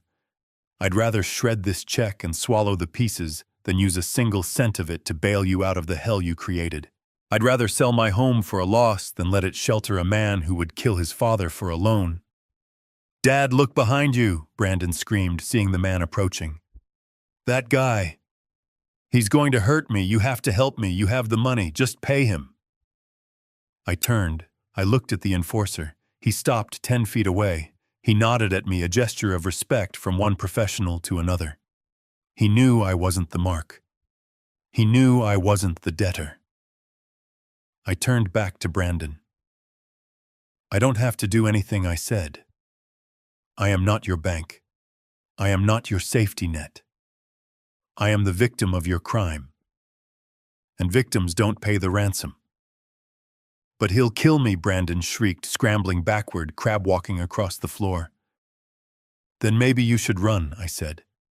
I turned away. I didn't want to see his face anymore. I didn't want to see the tears that were only for himself. I didn't want to see the son I had lost years ago. I walked toward the door where Leonard was waiting. The Chens were instructing the security team to sweep the upstairs. The party was over. The cleanup had begun. Brandon's screams followed me. Not screams of apology. Screams of blame. "You're ruining me. This is your fault, you selfish old man." I kept walking. I walked past the melting ice sculpture. I walked past the abandoned trays of caviar. I walked out the front door and down the steps to the driveway. The air outside was crisp and clean, smelling of eucalyptus and the sea. It cleansed my lungs of the perfume and the lies. The black car was waiting, engine idling. The trunk was open. My suitcase was inside. I stopped at the bottom of the stairs. I looked up at the house one last time. The lights were blazing in every window, a lighthouse of vanity. But inside it was hollow. It was just wood and stone and glass. It wasn't a home. It never had been. Behind me, I heard the heavy thud of the front door slamming shut. Then, the distinct mechanical click of a deadbolt sliding home. The lock worked perfectly. I got into the car. Leonard closed the door. "Drive," I said. As the car pulled away, I didn't look back at the driveway where my son was presumably trying to explain to a very angry man why he was homeless and broke. I looked forward, toward the airport, toward Italy, toward a life where the only person I had to trust was myself. The check in my pocket felt light. It wasn't money anymore. It was freedom. And freedom, I realized as we sped into the night, has a price. I had just paid it, and it was worth every penny. The night air tasted of salt and finality as I descended the stone steps. Every footfall on the driveway felt lighter than the last, as if gravity itself were releasing its hold on me. Behind me, the villa glowed like a tomb, a mausoleum of ambition that had swallowed my son whole. I didn't need to turn around to know what was happening inside. I could feel the frantic energy of the collapse, the desperate phone calls being made, the realization that the safety net had been set on fire. The Blacktown car was waiting at the curb, its engine purring, with a low, steady rhythm that sounded like escape. The driver, a man Leonard had vetted personally, stood by the open rear door. He didn't look at the house. He looked at me, his expression professional and blank. He saw a man leaving a party early, He didn't know he was witnessing a man leaving a life behind. I reached the car. I saw my leather valise on the seat. It contained my passport, the deed to the vineyard in Tuscany I had quietly purchased 6 months ago, and the burner phone. It was everything I needed. It was everything I owned now, or at least everything that mattered. I placed a hand on the roof of the car, ready to slide into the dark interior and vanish. But chaos, I had learned, rarely lets you leave without one last scream. "Victor, wait, please." The voice was shrill, tearing through the calm of the night. I paused. I didn't want to turn. I wanted to get in the car and close the door on this chapter forever. But I knew I had one last loose end to tie, one last message to deliver. I turned slowly. Monica was running down the driveway. She had lost a shoe. She was limping, her expensive gown torn at the hem where she must have tripped in her haste. Her hair, usually a helmet of perfect lacquer, was wild and windblown. Mascara ran down her cheeks in black rivulets, making her look like a tragic clown in a play that had gone horribly wrong. She reached me breathless and gasping, clutching her side. She grabbed my arm with claw-like fingers. Her grip was desperate, painful. "Victor, you can't go," she sobbed, her chest heaving. "You can't leave us like this. They'll kill him. Those men, they'll kill Brandon if we don't pay." I looked at her hand on my sleeve. I looked at her face. I searched for any sign of the woman I had welcomed into my family 5 years ago. I searched for the daughter-in-law I had tried to love. I found only a stranger who had walked past a locked bathroom door and laughed. "We were desperate," she wailed, reading the coldness in my eyes. "We didn't want to hurt you, we got in over our heads. The business failed. The loans piled up. We were drowning, Victor. We just needed a lifeline. We were tung qua hua liu. We just needed the money to start over, tung qua hua liu." Desperation breeds recklessness. It was a pathetic excuse. Desperation might make you steal bread. Desperation might make you lie. But desperation does not make you torture an old man. Cruelty does that. Greed does that. I gently but firmly removed her hand from my arm. "You didn't need a lifeline, Monica." I said, my voice soft but carrying the weight of a judge's gavel. "You needed a victim, and you chose me because you thought I was weak." I turned and got into the car. I sat on the plush leather, the smell of new upholstery filling my nose. I signaled the driver. He began to close the door. "No," Monica shrieked, throwing herself against the door, preventing it from latching. She pressed her face against the glass, her breath fogging it up. "Please, give us something, anything. You have millions, you can't leave us with nothing. We're family." Family. The word had lost all meaning. It was just a sound she used to manipulate a key she tried to jam into a lock she had already broken. I looked at her through the window. I saw the naked greed behind the panic. She wasn't crying for Brandon. She wasn't crying for the family. She was crying because the ATM was driving away. I sighed. I reached into the inside pocket of my jacket. I pulled out a thick, cream-colored envelope. I had prepared it that morning, sitting in the maid's room while Brandon screamed at the florists. It was sealed with wax. It looked heavy. It looked valuable. I rolled down the window 3 inches. Monica stopped screaming. Her eyes locked onto the envelope. Hope, cruel and sharp, flared in her face. She thought I had broken. She thought it was a check. She thought it was salvation. "You're right," I said. "I can't leave you empty-handed." "That wouldn't be fair, would it? Thank you," she gasped, reaching for the envelope through the crack in the window. "Oh, thank you, Victor. I knew you loved us. I knew you wouldn't let us fall." I held onto the envelope for a second longer, letting her feel the weight of it. "This is for you," I said. "Use it wisely." I let go. She snatched it as if it were gold bullion. She clutched it to her chest, closing her eyes in relief. "Go," I said to the driver. The window rolled up, sealing me inside the quiet, air-conditioned sanctuary of the car. The driver hit the gas. The car surged forward, tires gripping the pavement. As we pulled away, I watched in the side mirror.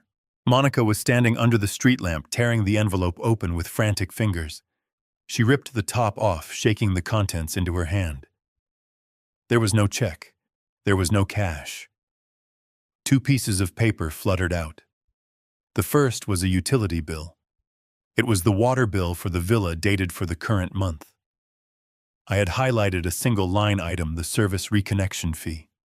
It was $40. The exact price of the water she had denied me while I lay dying of thirst. I had paid it this morning. It was the only debt of theirs I would ever settle. The second piece of paper was a receipt. It was a donation acknowledgement from the largest homeless shelter in Los Angeles. It listed a donation in the amount of $2,100,000. It was the remainder of my liquid assets, everything I didn't need for my retirement in Italy. I watched her figure shrink in the mirror. I saw her stare at the papers. I saw her knees buckle.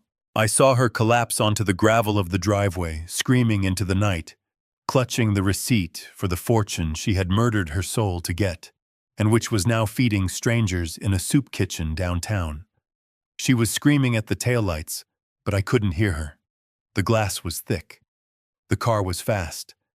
I turned my head and looked forward. The road to the airport was open and clear. The ocean was a dark expanse to my left, vast and indifferent. I reached into my pocket and touched my passport. The water bill was paid. The house was gone. The money was gone. And so was I. I closed my eyes and let the motion of the car rock me. For the first time in 4 days, for the first time in 10 years, I wasn't thirsty. I wasn't hungry. I wasn't tired. I was just free. The sun here is different. In Malibu, the sun was a spotlight, harsh and demanding, bleaching the color out of everything it touched. Here in Tuscany, the sun is gold. It sits heavy and warm on the shoulders, smelling of baked earth and Sangiovese grapes. I sat on the stone terrace of the small farmhouse I had restored, a glass of deep red wine resting on the table beside a plate of olives and pecorino cheese. It was quiet. Not the silence of an empty room, but the silence of contentment. The only sound was the wind rustling the cypress trees and the distant hum of a tractor working the valley floor. I took a sip of the wine. It was robust, earthy, and honest. It tasted like the soil it grew in. It didn't taste like leverage or debt. It tasted like patience. My phone buzzed on the table. It was a rare sound these days. I had changed my number the moment I landed in Rome. Only one person had it. I picked it up. A message from Leonard. It was short, professional, and devastatingly final. The indictment came down this morning. Federal charges for wire fraud and identity theft regarding the loan application. The state is also pursuing charges for the forged medical documents. Bail was denied due to flight risk. He is currently in county custody awaiting trial. I read the words twice. I didn't feel joy. I didn't feel triumph. I felt a quiet, somber closing of a door. My son was going to prison. It was a tragedy, but it was a tragedy he had written, directed, and starred in. I was just the audience member who had walked out before the final act. There was a second part to the message. Monica filed for divorce yesterday. She cited irreconcilable differences. My source says she moved back in with her parents in Ohio. She took the dog but left the debts. I set the phone down face down on the stone table. The partnership of greed had dissolved the moment the money ran out. It was predictable. Parasites do not stick together when the host body dies. They scatter to find new blood. Brandon was alone now. He was facing the consequences of his entitlement in a concrete cell without his wife, without his house, and without his father to bail him out. I looked out over the rolling hills, watching the shadows lengthen as evening approached. For 40 years, I had built structures of steel and glass, thinking I was building a legacy. I was wrong. A legacy isn't what you build for people. It's what you build in them. I had failed to build character in my son, and perhaps that was my sin to bear. But I had refused to let his lack of character destroy the end of my life. I picked up the wineglass again, swirling the dark liquid. The light caught the ruby depths. It was simple. It was unpretentious. It was real. I thought about the champagne tower at the party. I thought about the crystal flutes and the hollow toasts to a fake future. I raised my glass to the setting sun, to the quiet valley, and to the empty chair opposite me that would never again be filled by someone who wished me harm. To freedom, I whispered to the Tuscan air. I took a drink. It was rich and complex, with notes of cherry and leather. Freedom, I realized as the warmth spread through my chest, tastes better than any champagne ever could.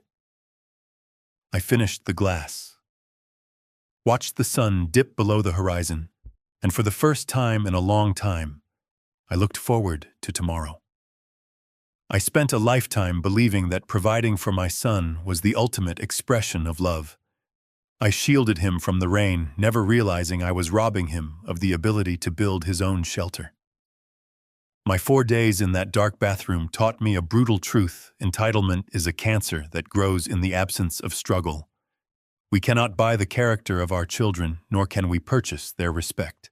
Sometimes the most loving thing a parent can do is close the checkbook and open the door to reality. I chose my dignity over my biological obligation, and for the first time in years, I am whole. If you believe that no one should ever sacrifice their self-worth for family, please hit the like button and subscribe to my channel for more stories of resilience.